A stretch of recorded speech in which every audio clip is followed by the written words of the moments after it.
School transition plan. Yes, thank you. So,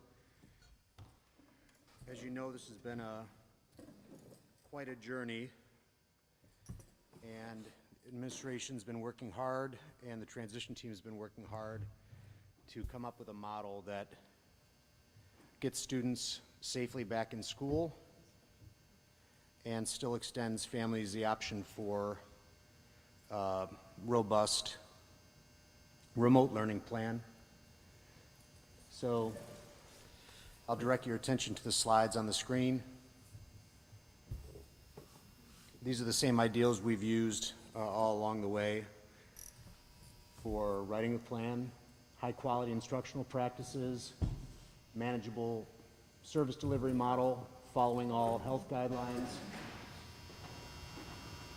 the desire to utilize our existing staff, minimize teacher and caseload changes, and minimize scheduling impacts for families. So we communicated the need to return to in-person to the greatest extent possible. Pardon me a second.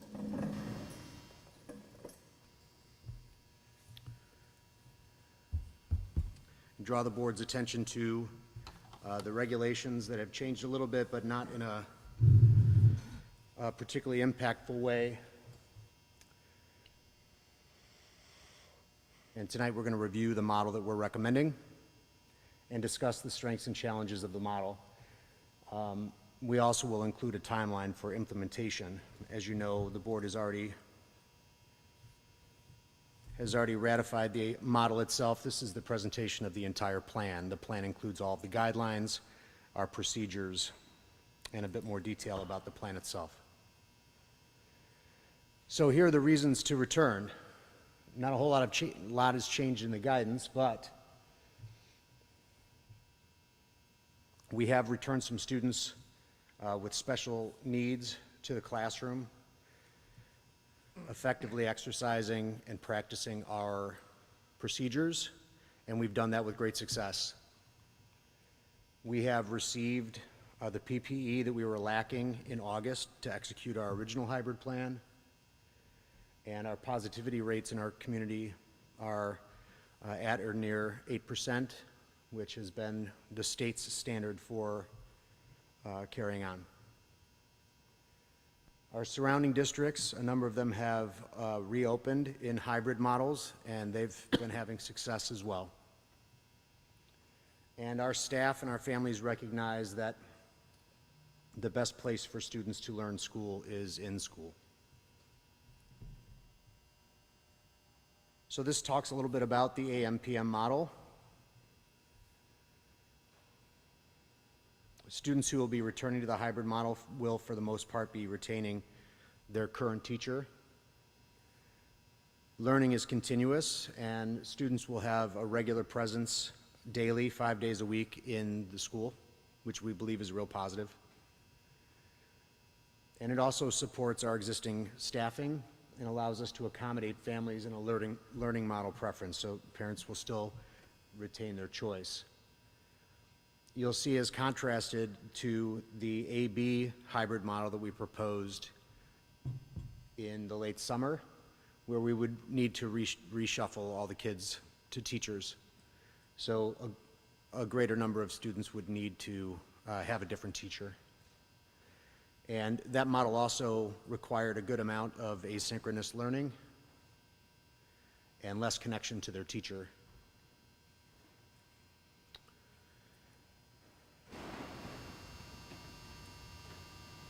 So our ability to staff and accommodate family learning model preference was also very limited in that model.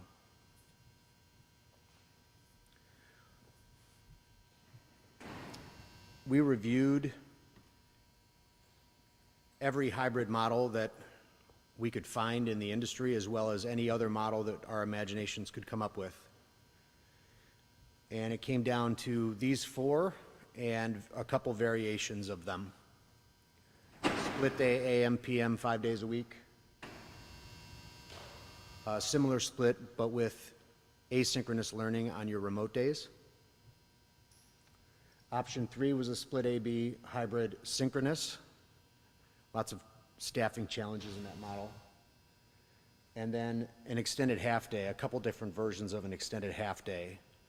And we like that very much. However, almost all grade levels in all schools simply have too high of an enrollment for us to sustain the need for physical distance between students in order to uphold the guidelines. So where we landed was option 1, which is a split day. The transition team was made up of the entire administrative team and principal leadership teams from each school building, which was teachers, nurses, specialists, and Rick Lloyd from the Board of Education joined us as well. And option 1 was the overwhelming favorite. It was the #1 choice of 4 of the 5 school teams, and it was the second choice for the one that didn't choose it as their first. So the structure and staffing of this plan, it's an A-B system where you'll be assigned, hybrid students will be assigned to either the AM or PM section, and they'll have 2.5 hours of in-site, in-person learning in their school building daily. Half of the students in the morning, the other half in the afternoon.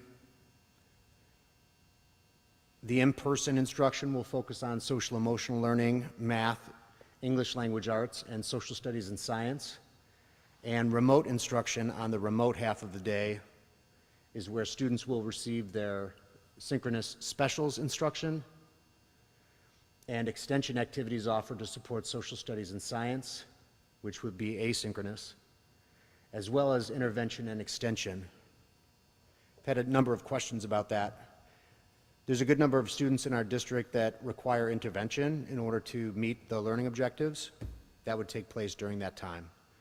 And there's a good number of students that very quickly learn the learning objectives, and they need to be challenged in other ways, and that is the extension activities that we'll be doing with kids. Grade level and content area, we say that a lot. Grade level is predominantly for the elementary, that's their classroom teacher.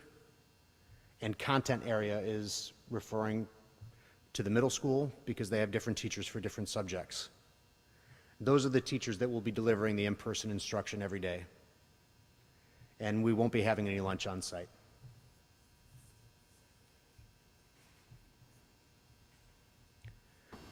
Please note there at the bottom that students that are receiving other services will still be receiving those services in the new plan. They'll be receiving them sometimes differently than they are now during full remote, but the idea is that all students' needs are met. So here are the strengths and challenges of the model that we chose. The biggest strength for the AM/PM model is students are in school every day, and we spent a lot of time on this, and I've spent a lot of time speaking with the community since.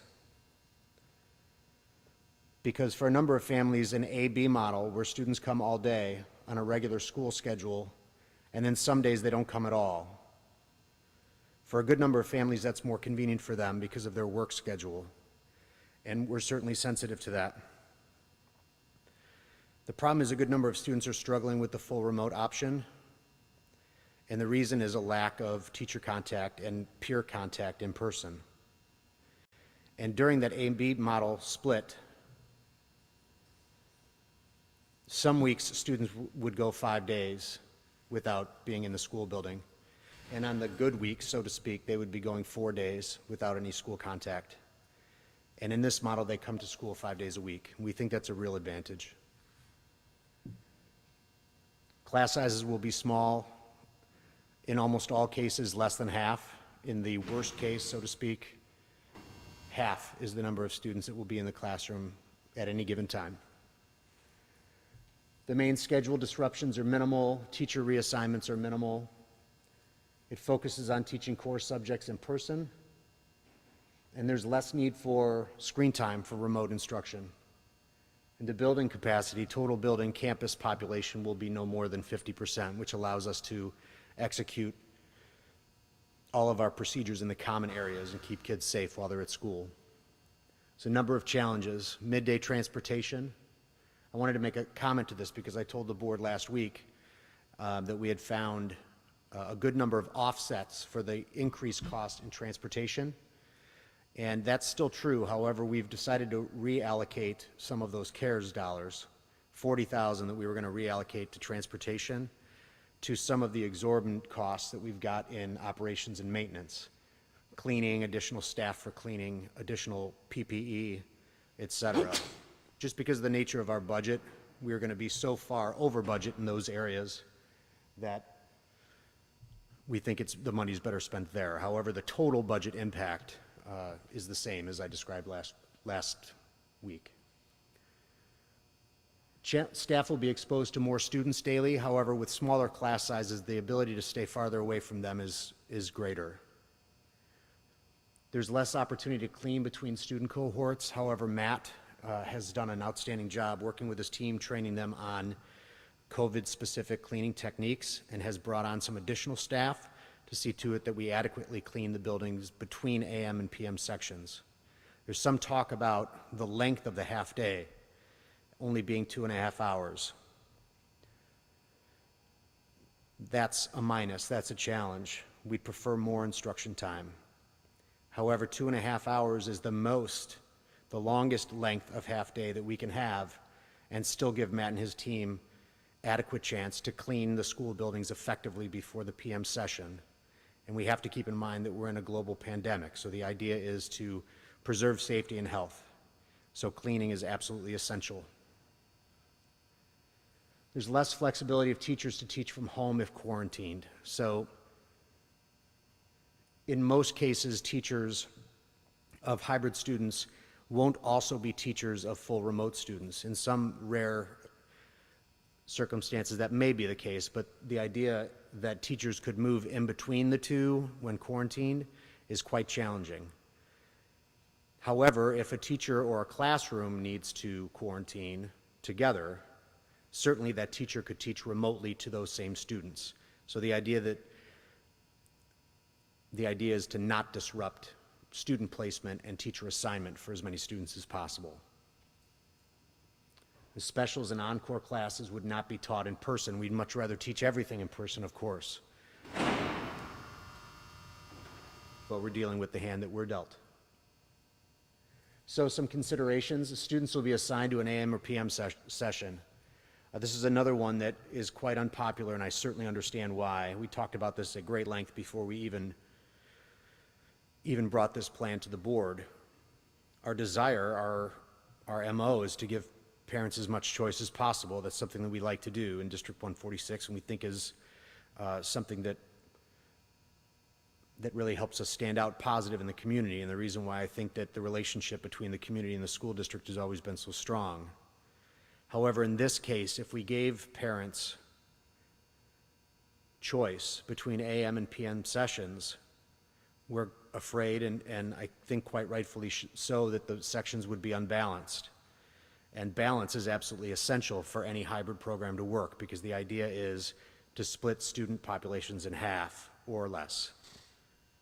So with choice, obviously there would be one session that would be more popular than the other, just from a convenience standpoint.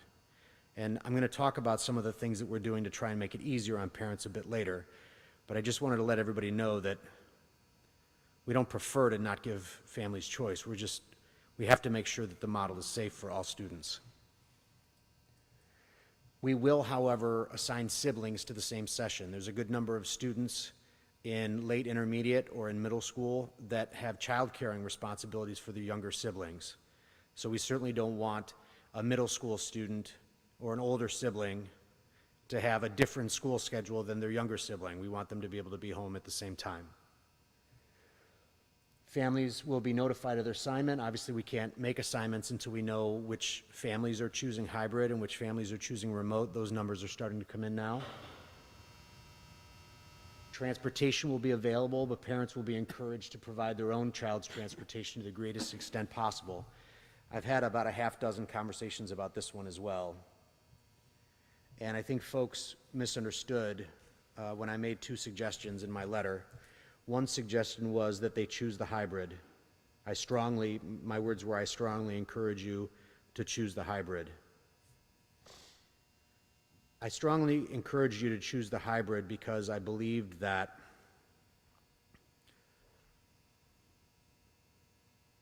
it's safe to come to school. And I also believe that in school is where school belongs. There's no other motivation other than my opinion that I think that it's what's best for kids. I had a number of conversations with folks who the hybrid model doesn't work for their family. And I spent the rest of the conversation talking about the remote choice, which I still think is an outstanding choice, considering the circumstances. It's not the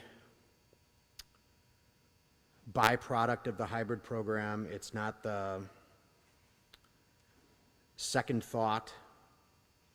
We're working just as hard and diligently about the quality of our full remote option as we are our hybrid option. And I believe that while it's not as many minutes as the current full remote, because we've got finite resources of time and staff, it will be an outstanding remote school experience. The other suggestion that I made was that folks, if they're able to transport their children, that they choose to do so. This was misinterpreted a number of times as well. There's a good number of students who cannot come to school any other way. The bus is their only hope getting to and from school. And I want as few of other students on the bus as possible so that all students are most likely safe. You're certainly safe in the vehicle of your own family or walking to school with family. If it is necessary or even more convenient for your family and you qualify for bus service, you are certainly welcome to use our bus transportation. And your presence won't make it unsafe. If there's too many students on a route, we'll create another route. That's always been our intention. The reason why I suggested it is for the same reason why my wife is driving our kids to school every day. No matter how hard others try, no one can keep your child as safe as you can. So that's why my wife chooses to drive our kids instead of put them on the bus. They're all eligible for bus transportation in our district where we live. We also want to preserve as much space on the bus for students who can't get to school any other way. That was my only intention of that comment. So here are some sample schedules for the plan. I say sample because, again, we can't schedule the kids until we know how many are coming. I won't try to read this to you, but I do want to leave it up for a moment for you to take a look. I've had a number of outstanding conversations with families since this went out.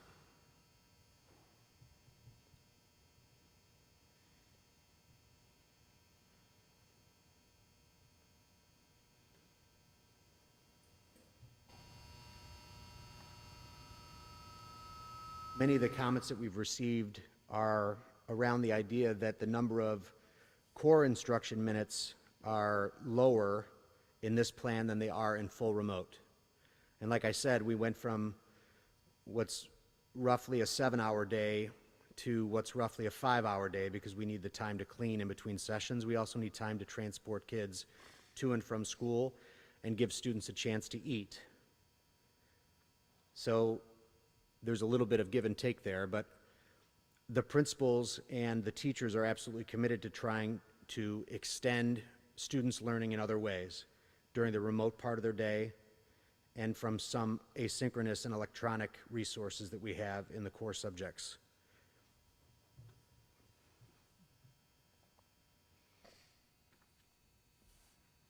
And then here's a sample schedule for Central. Same thing, our main concerns are the reduced number of minutes, particularly in the core during the in-person time. And this was another philosophical conversation we spent a good number of hours on, is when you're given a dramatically stricter rule book, as COVID has handed us, and the amount of time that you can have in front of kids is either greatly reduced by things like needing to clean or by how much screen time can a kid take in their learning. You feel a responsibility to make the amount of time and content manageable. So you can do that a couple different ways. You can offer less opportunities for kids, take away some of their courses, take away some of the enrichment, take away some of the intervention, or you can offer everything for less time. And one of the things that always rings through in our strategic plan is diverse experiences and diverse course offerings and additional student services. We felt like it was essential to lift those themes up even in the pandemic, and as a result, we've chosen to reduce class length instead of the number of classes that kids have. So that's why you see those smaller, shorter class periods. So this is a new development. I told the board last week that I was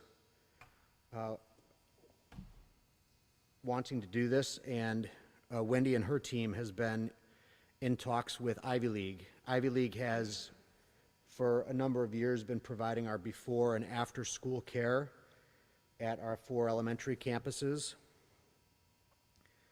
And they have done quite a nice job adapting their program for COVID. They've got quite a nice facility with a good amount of space, and they're offering to District 146 families a place for their students to go during the half of their hybrid plan that is remote. They have a mask rule, they distance students, and District 146 is committed to providing the transportation for that.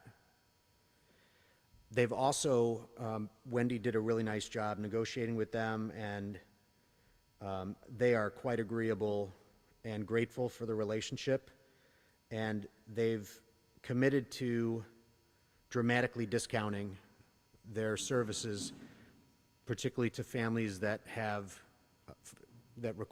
financial needs in doing so. So we want this Ivy League half-day option to be available to all families, and so does Ivy League, and they've done a nice job accommodating families who are having trouble affording it. We don't want their ability to pay for it to be a disadvantage, because just as COVID's not our fault, it's not families' fault either. So let's talk a little bit about the full remote option. There's a good number of families in the school district, and teachers heard a lot from families that are having success in full remote, but we don't hear about it too often at the district level. Typically, we're hearing from folks who, whatever the current model that we have, isn't working for them. And I heard so much from families that they wanted their kids to be back in school, at least some, that I lost sight of momentarily how many families are really having success in the full remote program. And perhaps I understated that. There are a good number of families, and frankly, so far in the signups, a surprisingly high number of folks that are choosing the full remote plan because of their success in our current full remote plan. So I want to reassure families that while it will look a bit different, and while your teacher will be different, the teachers are all 146 teachers. They're all 146 teachers of the content that they will be teaching in the full remote program. So I understand the disappointment of changing teachers, and it's something principals and administrators don't like to do. It's just that all of our teachers are teaching full remote right now, and we need a good number of them, a proportionate number of them, depending on how many parents choose hybrid, to teach in the hybrid plan. And you can't teach a section of in-person instruction, a section of remote instruction, and a full-day remote section as well. So it's just a matter of making sure that the teachers are high quality and that we have the right number of them. And in this plan, we do. So They will likely have to change teachers. They'll still experience all subject areas. We have online tools and resources that are new to the district this year that support and extend students' learning in the core subjects. And kindergarten age students will be able to choose either full day or half day. And I should say, while I think I've got a pretty good sized audience at home, that's always the case in the state of Illinois. So kindergarten is not a required program, but if you offer a full day kindergarten program, half day kindergarten is an option that you must offer. So as families have maybe younger siblings and you're listening today and you're trying to decide whether or not full day kindergarten is right for your child, there's a half day option. And you can move between those two options throughout the year. If you start your child full day kindergarten and you're finding it to be too much, you just talk to your principal. And if you don't think it's right, full day kindergarten is right for your child, and you start them half day, and then you get a few weeks in and realize that your child wants to stay all day and you think they're ready for it, you can change to full day then. Same goes for right now, and if you're in person in the hybrid, or if you choose the full remote option. So we've got two different strategies to staff this plan, and I'm going to draw your attention to the right column first, because I think that this is the strategy that we're going to use most frequently. This is using teachers in the grade level. Now let me talk about elementary for a little while. If your child is in a grade level at an elementary school that has 3 teachers, we have the ability to have as many of them as we need teach hybrid, or as many of them as we need teach remote. And the number of students in that grade level at that school building is constant, just like the number of teachers is. So if we've got a lot of students in that grade level that choose hybrid, 2 of those teachers could teach in-person sections in the morning and afternoon, and 1 of them could teach full remote, or any combination of those things. It's difficult for me to illustrate. I really would need a half hour on a whiteboard to tell you well, but what I'm trying to tell you is that there's a pretty easy way in almost all grade levels of almost all buildings to have both the hybrid students and the full remote students taught by a teacher that's already on that grade level team in that building. Now, the reason why we included this left column is because there's some possibilities, there's some combinations of kids choosing that will make this right column not possible. And that's when we would cohort students from that grade level district-wide and give them still a District 146 elementary classroom teacher as their teacher, but they may have a couple students from a couple different schools. And that teacher may not be, their home base may not be in your child's school. But our grade level curriculum district-wide is the same, and our grade level teams from across different elementary buildings are used to collaborating with each other. So I saw some comments, no one has said this to me, but I saw some comments on social media that said that they thought we were treating the full remote option like an afterthought, and that it would be staffed with subs or agencies or a bunch of new hires, and it's just not true. We have a number of faculty that can't safely come to the school building and need an option to teach remotely, and those teachers will be teaching in this left column. And they'll be teaching kids and subjects that they have mastery of.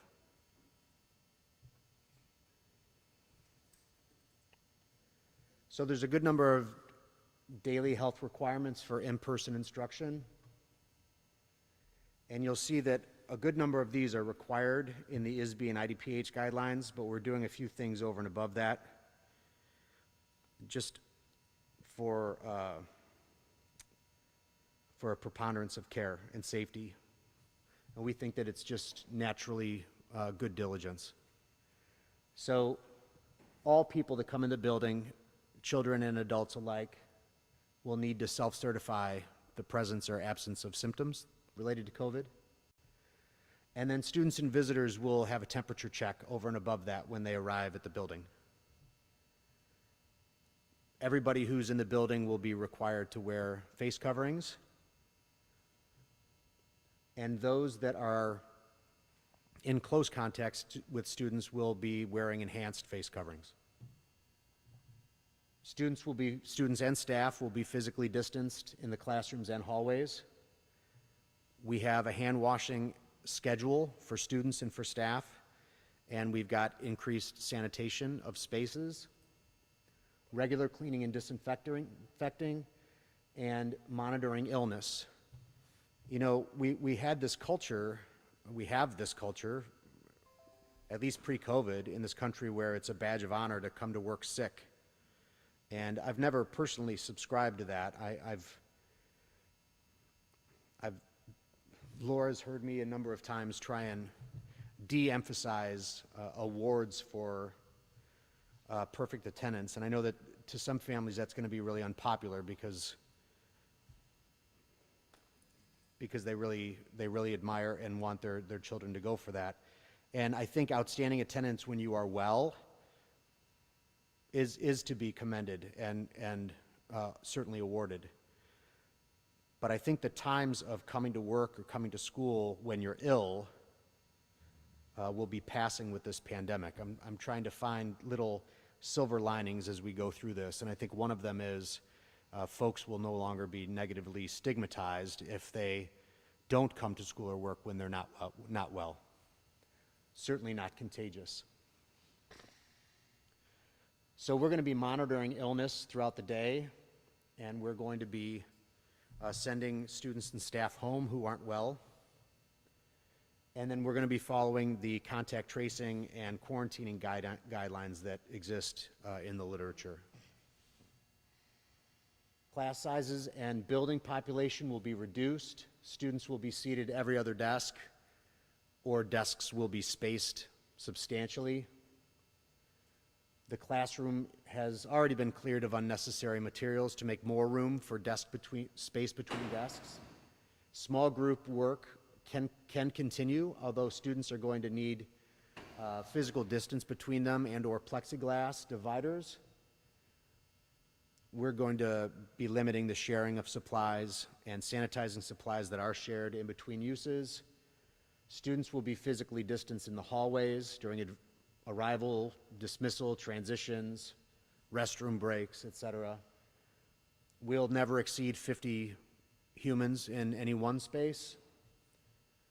Teachers will be moving to students rather than students moving to teachers, and we don't like keeping kids idle, but we also don't like them moving through each other in crowds either. So teachers are going to be encouraged to do movement breaks, and while the weather's nice, movement breaks outdoors so students can be unmasked. Students will be at least 6 feet apart when they don't have their masks on. And then limited use of lockers and supplies. That's not a tight. Principals can come up with ways to use the lockers, but they're going to need to have a schedule so that students aren't approaching the lockers of their locker neighbors at the same time. And then if anyone shows any signs of illness, the space that they'll be using will be closed off, and it will sit idle so that it's safe for Matt's team to clean it, and then Matt's team will go in and do enhanced cleaning of that space.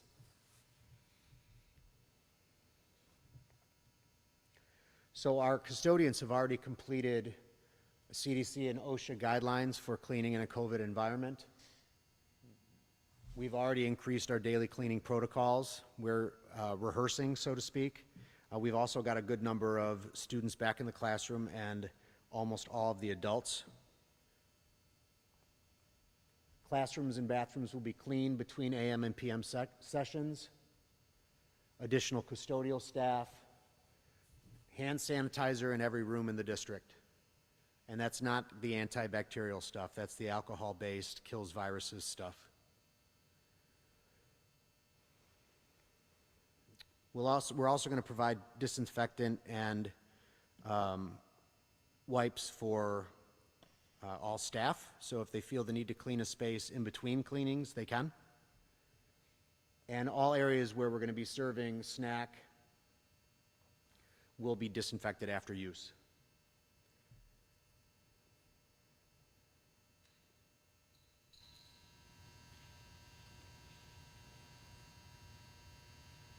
Face masks for all students and staff at all times. There's a couple exceptions, but those always come with additional distance.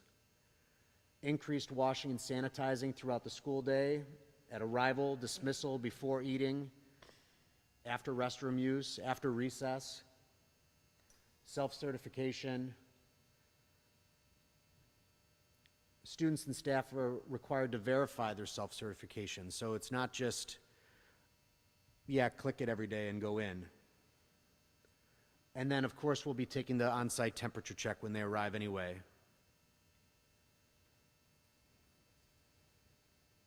So we also have a very complete quarantine system in place for when there is a probable case or a confirmed case of COVID, a methodology to come up with everybody who's been in close contact with that person in the previous 48 hours, and then a mechanism to quarantine those folks until it's safe for them to return. We have quarantine rooms available at each school. We have secondary rooms that are available if the quarantine room is full. Contact tracing, as I said. And I want to just clarify because everybody's going to need to know this, we're still in the learning phase of COVID, which is extraordinary because it seems like it's been a lifetime, but from a science standpoint, it's really still a young, new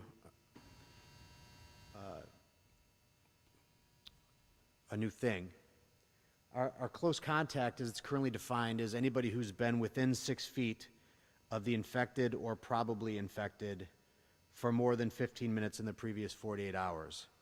And all of the health agencies seem to think that that's the threshold for which a person has an increased risk of contracting the disease from another.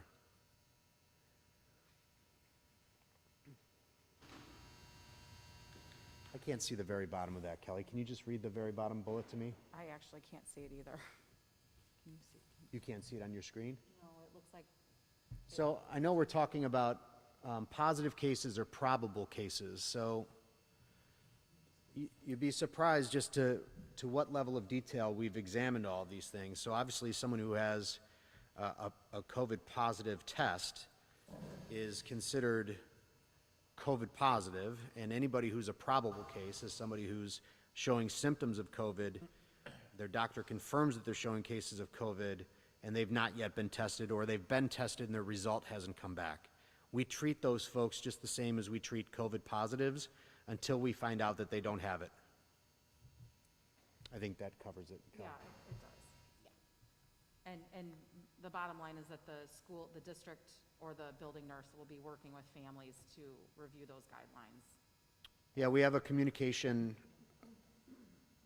system that's been developed. We also have, that's with the home, that's with the school. Anyone who's been in close contact will be notified immediately and quarantined, but then families will still get a notification from their school building if there's been a positive case in the school.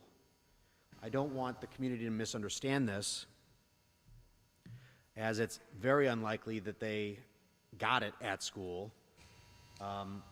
We've had a couple circumstances where people were probable cases, and they've all said that it was a result of somebody that they had in their personal life that they've also recently found out to be COVID positive. So when we send you a letter that says there's a case of COVID in the school, I don't want anyone to think that that means that the school is unsafe, because it's certainly not. And I think you'll find that we're certainly going to have some COVID positive folks in the school at some point during this thing. The population positivity rate is around 8%.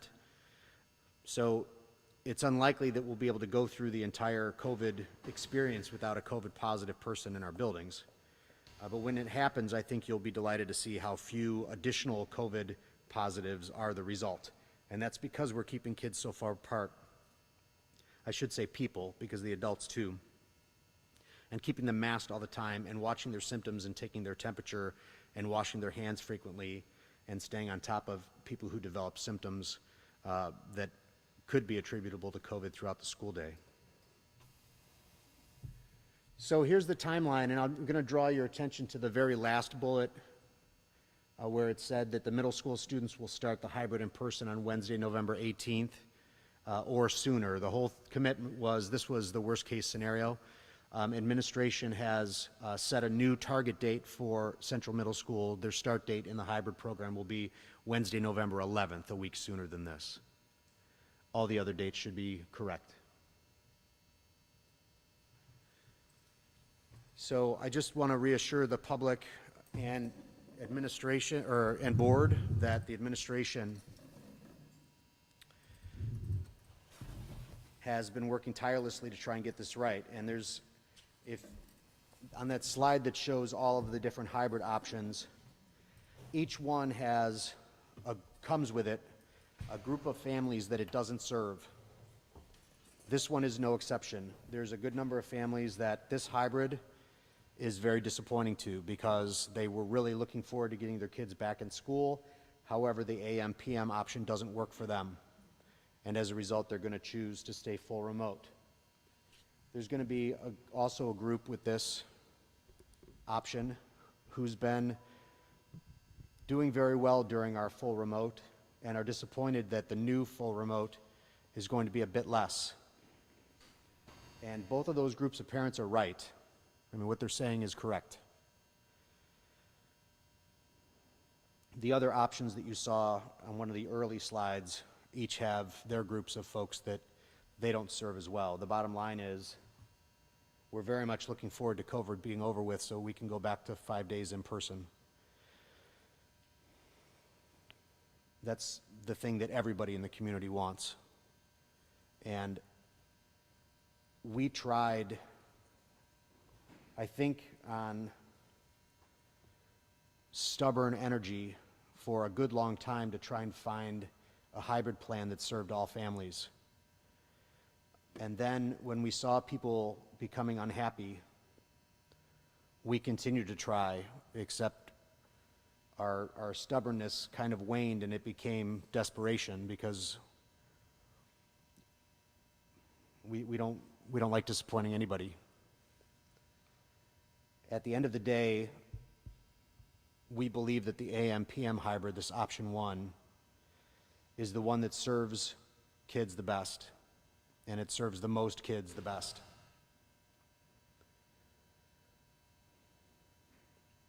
I do want to mention one other thing, and it's a little bit off topic. I should have said it earlier, but I forgot.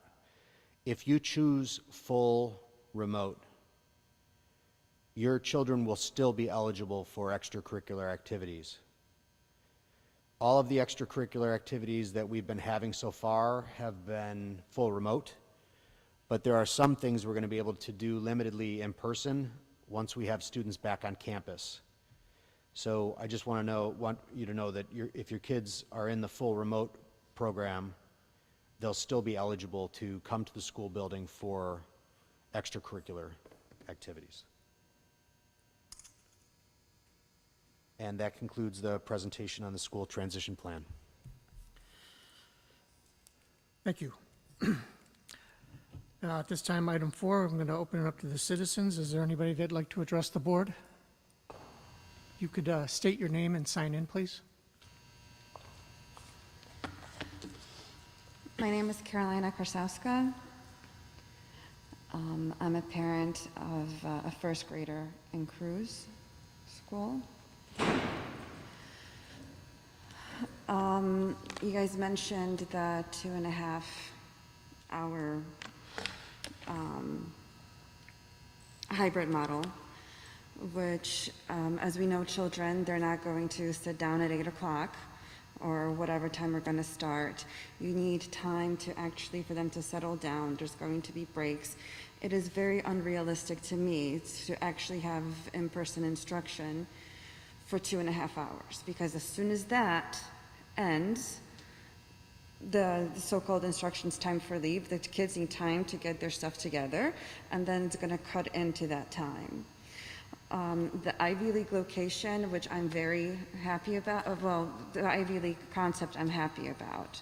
I have used it all through her kindergarten, through summer, through even now, and it's great.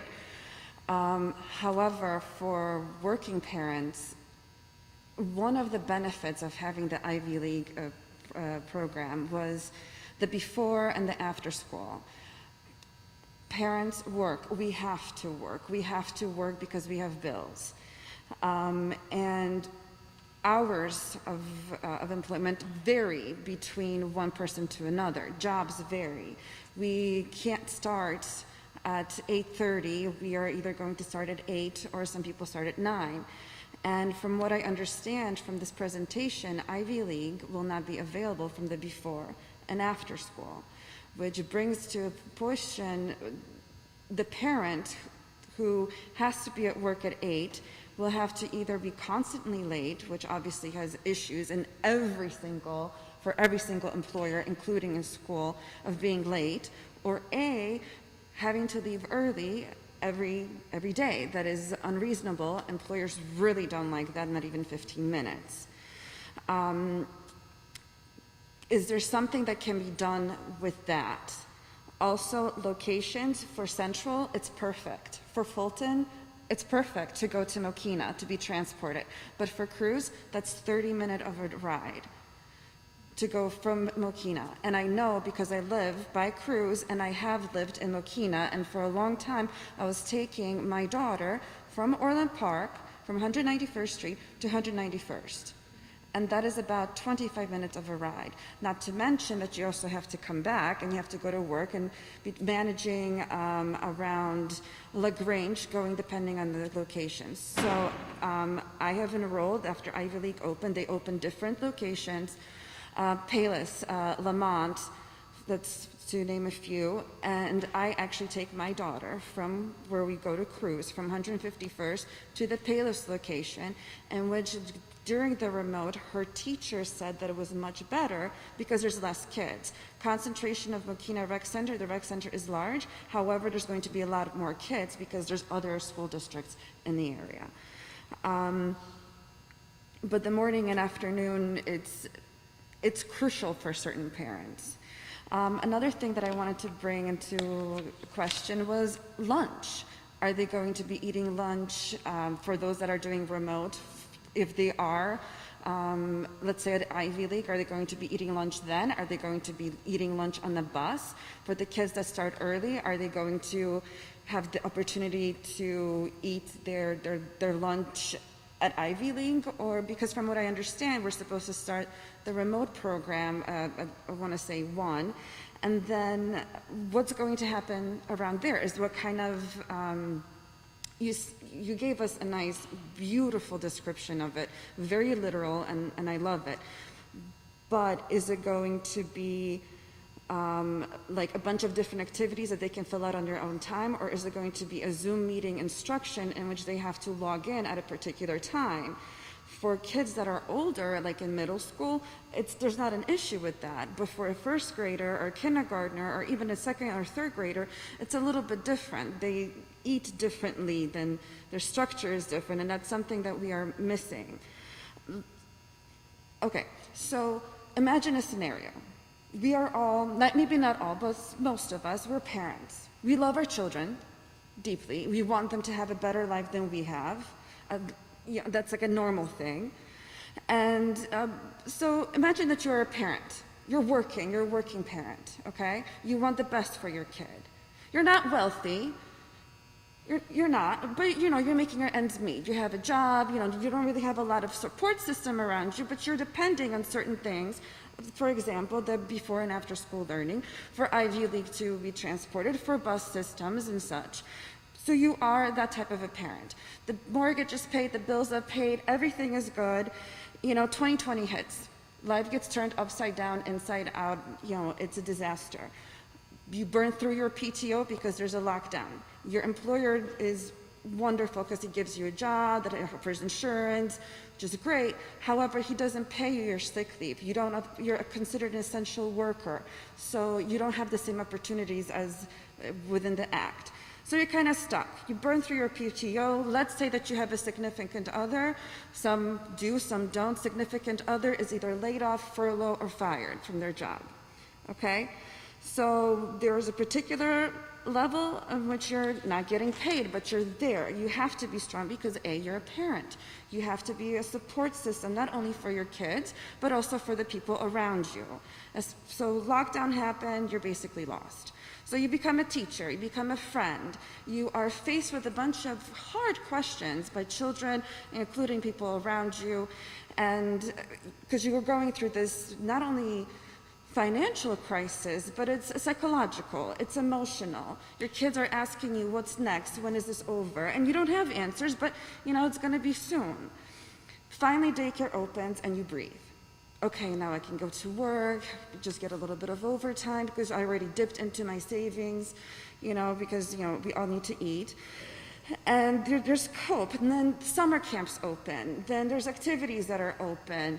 Then certain schools they're open. You hear rumors, they're going in full time or they're doing this, and you're like, okay, well, this is going to happen to me because my school is the best, which is why I pay such high taxes or whatever. And, so, and next thing you're fully remote. There's a hybrid model. It's like, okay, you're going to see your friends not all the time, but sometimes, and you're going to be good. We will be able to work it out. You start doing questions, you're full of anxiety, there's different options, but there's still hope for the kids, and there's still, still hope with the budget to figure everything out. Another thing happens, we're all remote. From guidelines, whatever, I get it. But what I don't understand, how we can be remote, and yet all these daycares like Ivy League are doing e-assisted learning, full day. Full time. These kids are in contact with other kids. Mokina had a large population of children. I transferred her to Payless specifically for the reason because, well, I'm sorry, but it's convenience. I'm a single mother, so that's what I do. I try to go convenient to make sure that she gets her school, I get to work so that I can get paid so the mortgage gets paid. That's just the way it is. That's life.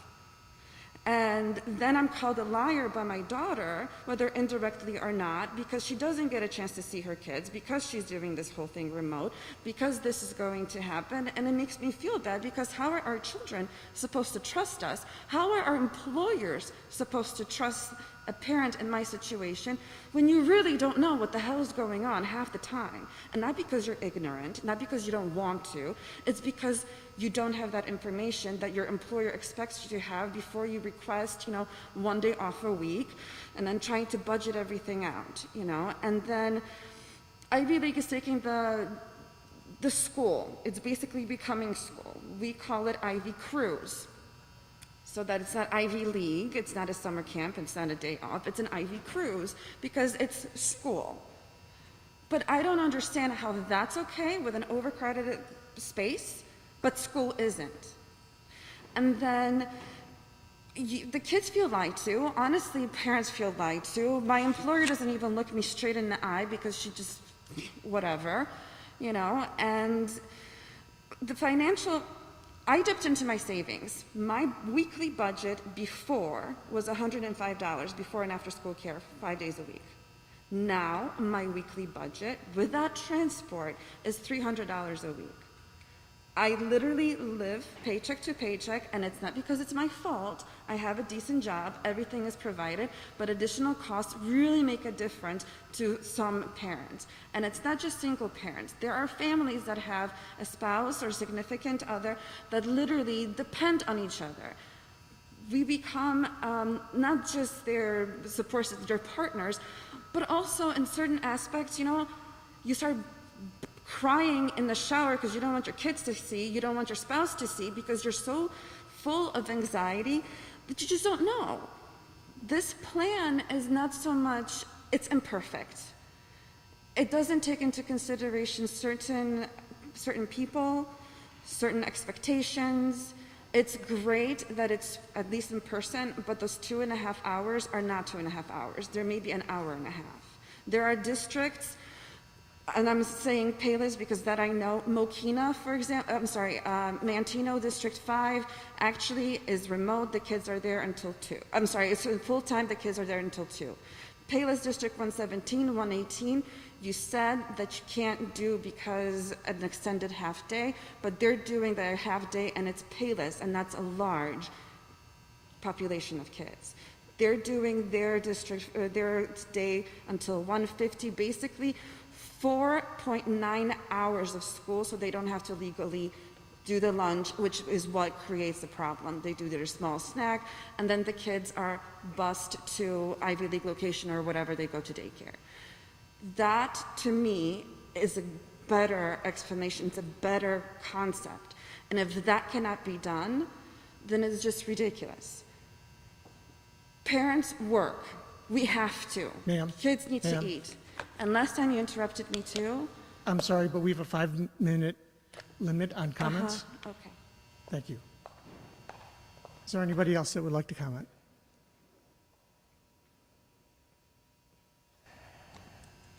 Yeah, my name's Tim Fee. I've got a second grader at Memorial. And I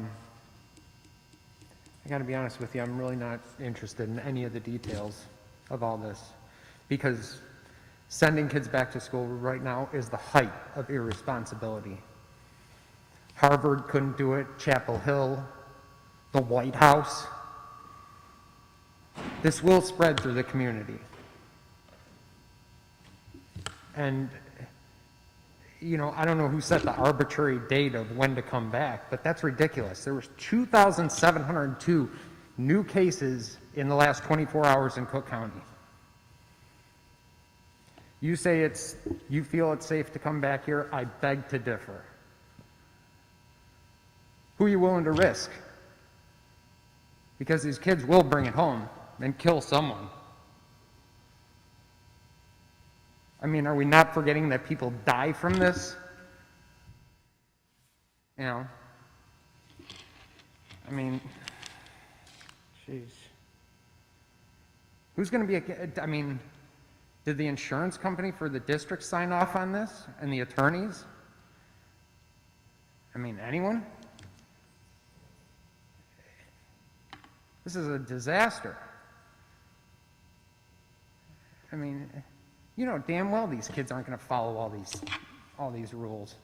They don't do it at the high schools. There's been outbreaks in Georgia and God knows wherever else. And college, Notre Dame. You know? I mean, it's not going to end good, I can tell you that. And everyone up here will be held accountable if that's implemented and this goes sideways. So.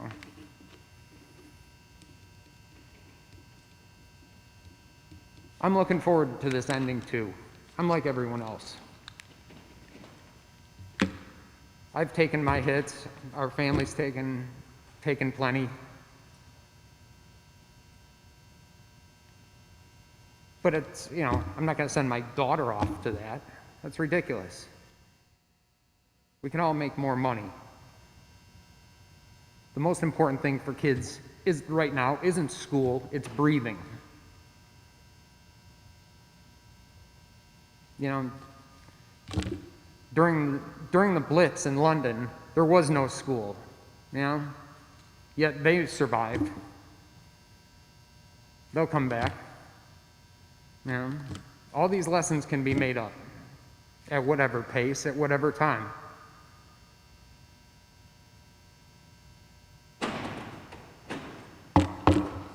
Thanks. Thank you.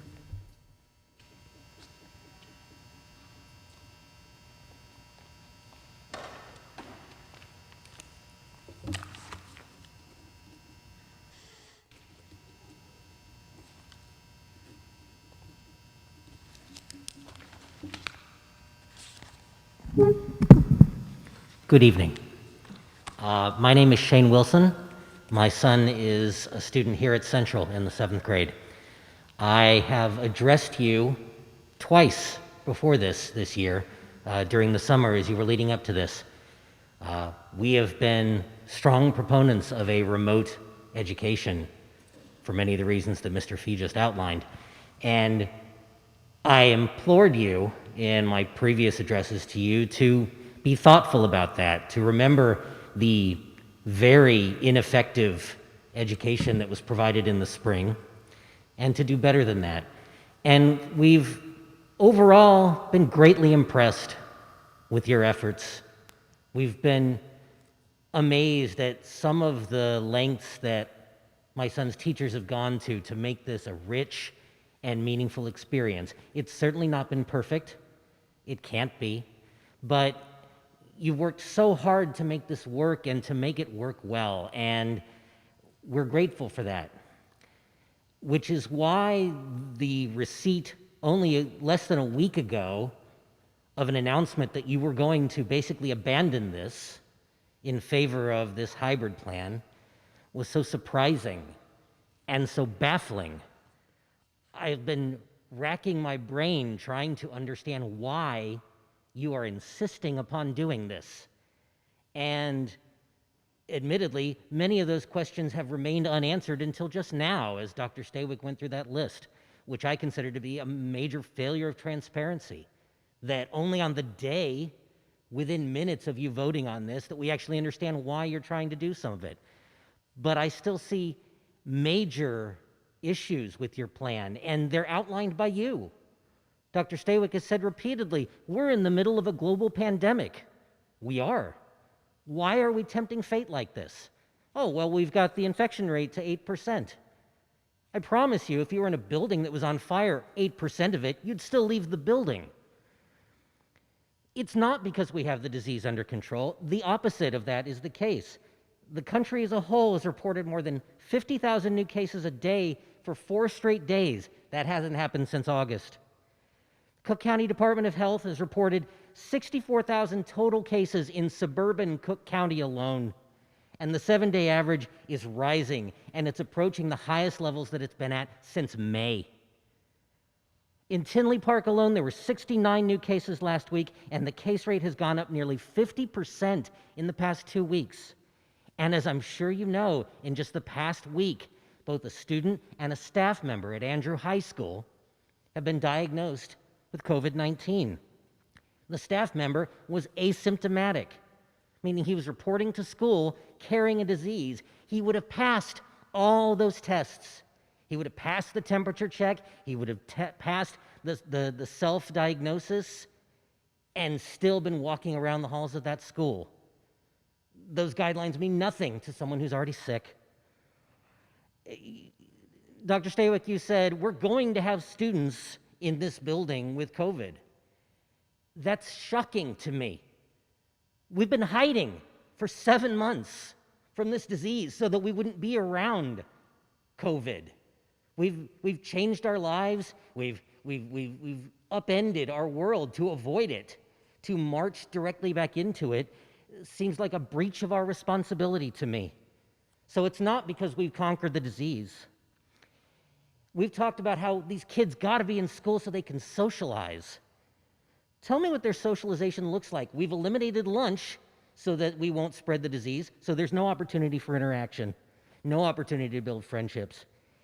We insist that they wear masks, as we should. We insist that they be distanced, as they should, which means there's no conceivable way that students can converse in a friendly way, that they can collaborate on a project. That's not socialization. There's no facial recognition.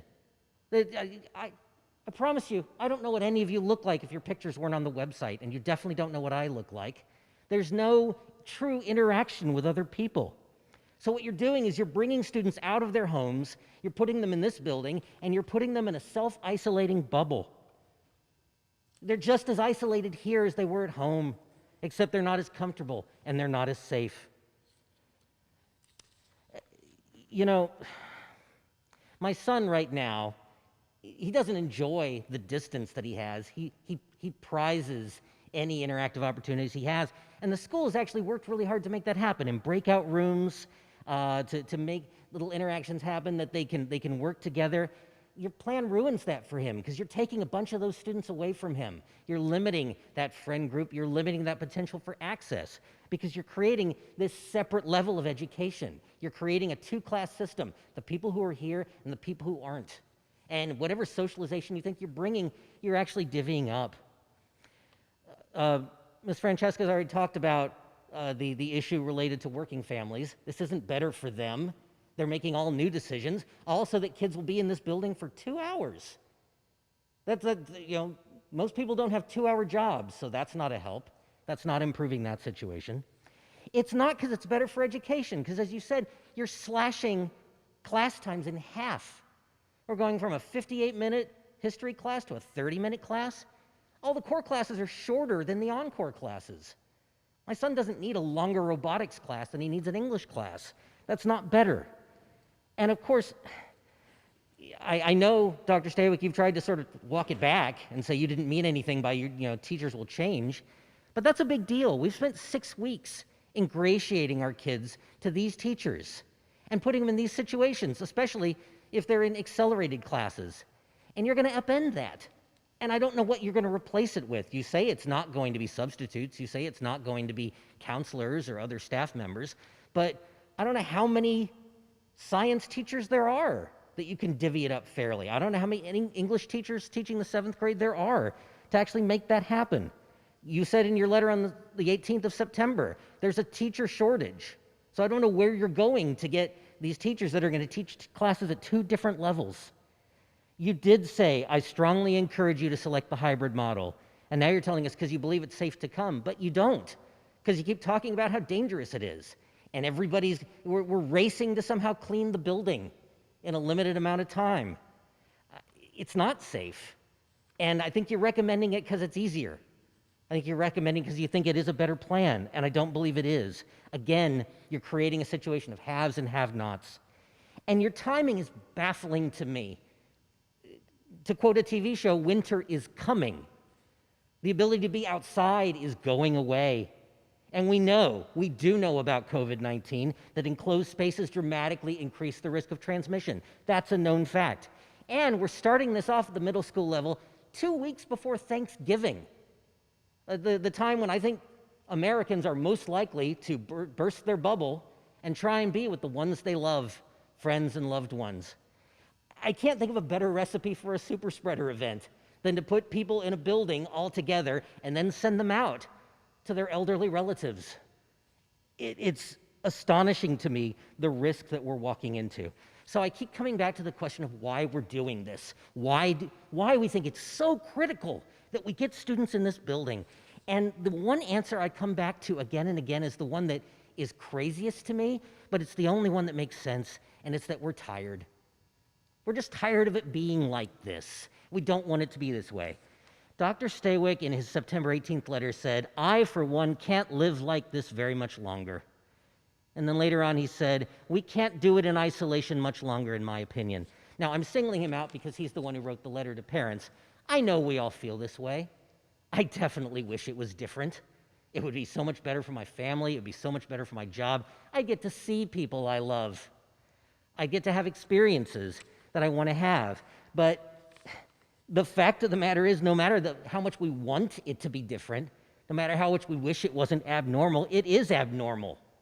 It's not like the Golden Corral is opening up their buffet again. Sports still have no fans. The airplanes still have handfuls of passengers. Theaters and music halls are shutting down for good all over this community, all over Chicagoland, all over the country. No, it's not normal. What we're trying to do is make it normal by putting students back in this building. And it ignores the very real danger that remains. Here's what I will say to you. You don't have to do this. No, remote learning is not perfect. No, remote learning causes problems for a lot of kids. No, remote learning causes problems for a lot of parents. But I promise you, you're not going to get a bunch of people together and potentially get a bunch of people sick by leaving them at home. You're not walking into a liability situation. You're not walking into a danger situation when you let people continue to do a program that has been so much more successful than I could have hoped. You said something tonight, Dr. Stawick. You said everyone wants it to be over. That's right. I'm finishing, sir. I have to move it along. The fact of the matter is, yes, we want it to be over, but that's not an excuse to play chicken with a virus. And I urge you not to vote for this. I urge you not to adopt a plan that is dangerous. Thank you. Thank you.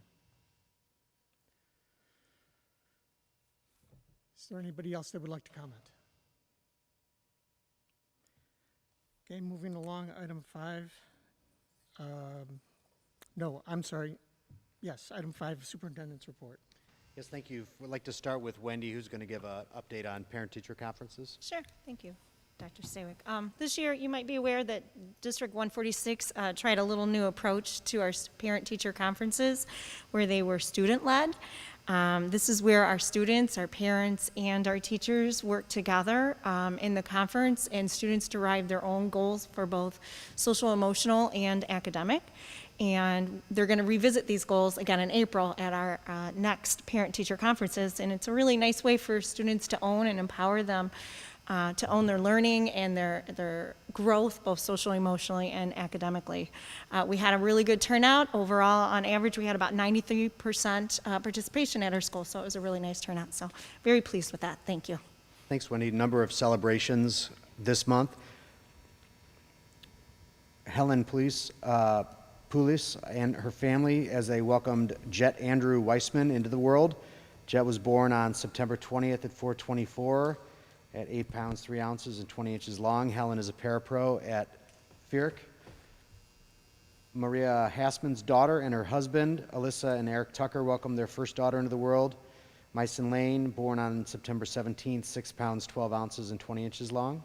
And Mary Fran Henry, a 5th grade teacher at Cruz, is proud grandma to Maura Lynn Reed, who came into the world at 7 pounds, 15 ounces. Matt Kosiolek and his wife are proud parents of twins. Ella Grace and Oa Matthew arrived on October 2nd. Owen at 10:25, 6 pounds, 4 ounces, and Ella at 10:27, 6 pounds, 2 ounces. Matt reported that mom and babies are safe and healthy, but dad is a mess. Matt is a PE teacher at Fulton. And congratulations, lastly, to Emily Connolly on the birth of Grace Kathleen. Grace arrived on October 7th, weighing 9 pounds, 10 ounces. Everyone is healthy and doing well. Emily is the OT at FIRC. So we send our congratulations to these staff members and their families. And that concludes the superintendent's report. Thank you. Item 6, is there a union report? No union report. Let's move on to our action items. Can I have a motion for the consent agenda?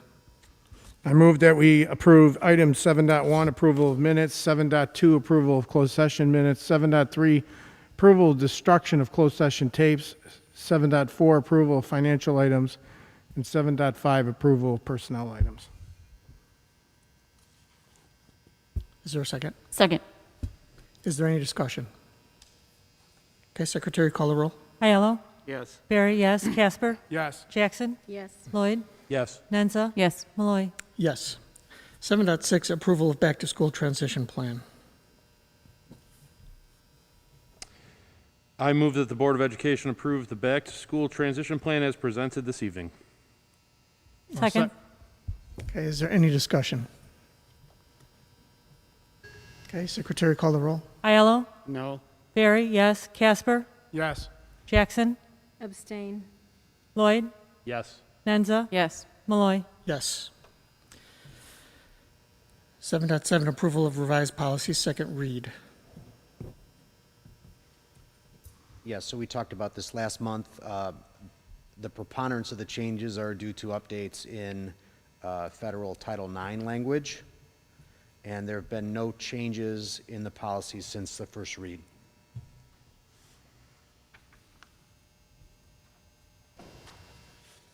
Okay, is there a motion?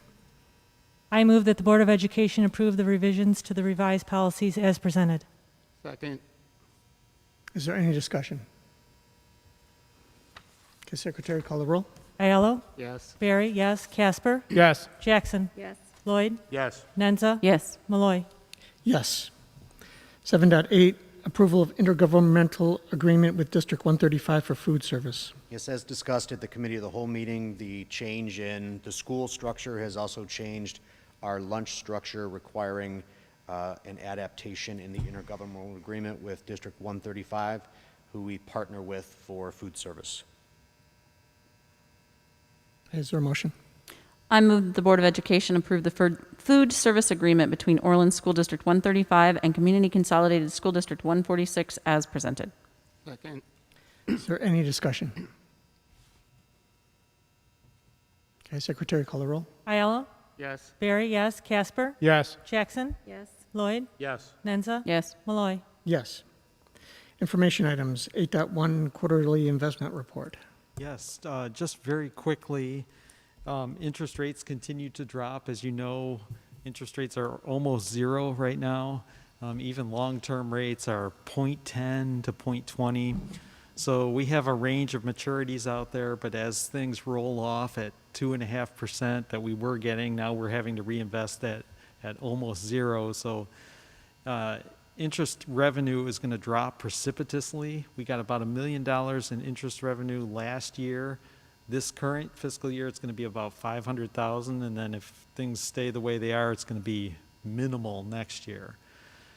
So just another COVID victim is interest rates right now. Okay, thank you, Jeff. Okay, moving on, can I have a motion to adjourn? I move to adjourn. Second. Okay, Secretary, call the roll. Ayala? Yes. Barry, yes. Casper? Yes. Jackson? Yes. Lloyd? Yes. Nenza? Yes. Malloy? Yes, we are adjourned.